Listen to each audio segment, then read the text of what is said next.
Grizzly. Ang hamon ng iyong mukha sa first look, nung una kitang makita sa Facebook. Kakaiba ba ang iyong pangalan? Para bang ang hirap mong hawakan? Pero kahit na tinanong ko pa rin ang number mo, kasi baka mamaya gigimik kami, pwede ka ba maging partner ko? Nung nakita tayo parang naiba, hindi mo lang alam, masdan kita, mas malakas ka pang uminom ng alang sa'kin. Baby, kala ko ay joke, bigla akong nagulat, kitang-kita ko kung gaano ka kagrabe umibak ng smoke. Akala ko nung una matino ka, di pala.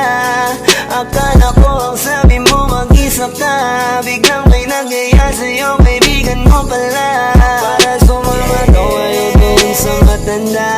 Akala ko nung una,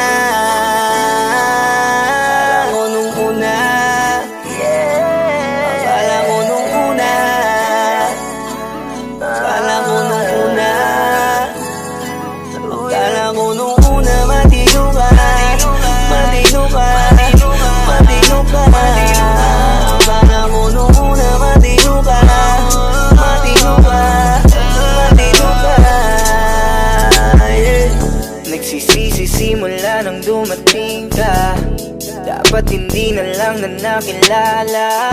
Kung alam ko lang di na nakipagkita, kasalanan mo lahat, sana hindi na naniwala sa mga sinabi mo.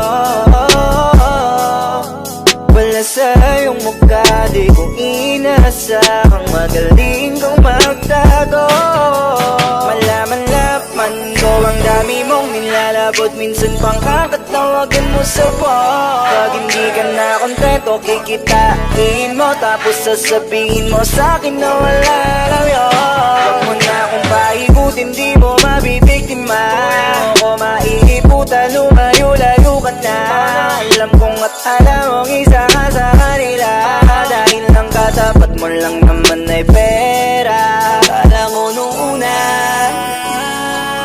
akala ko nung una, akala ko nung una, akala ko nung una,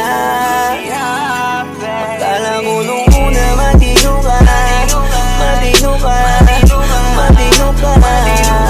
Akala ko nung una, matino ka, matino ka, matino ka, yeah. Akala ko naman ay di ka pala biro, pero ang tulad mo pala ito paglaro. Akala ko pa naman niya, ikaw ay seryoso. Ako ay mali, di ka lang na ako kontento. Bakit ganyan, kalawang ganyan, hindi mo ako maiisahan. Buta na lang, hindi ba ulit, anong masasabi mo dyan ulit? Kala ko nung una matino ka, di bala, kala ko iba ka sa kanila. Di bala, napaniwala mo ko sa mga salita na puro kasinungalingan ang nagawa. Huwag magmaang-maangan, di na dapat to tinutularan. Kagandahan ay binabayaran para masunod lang ang pangangailangan. Sana dinilong, palagi nalong, nahuhulog sa di ko inaasahan, na balang araw aking tatanawin na isa ka na rin sa mga babae pinag-uus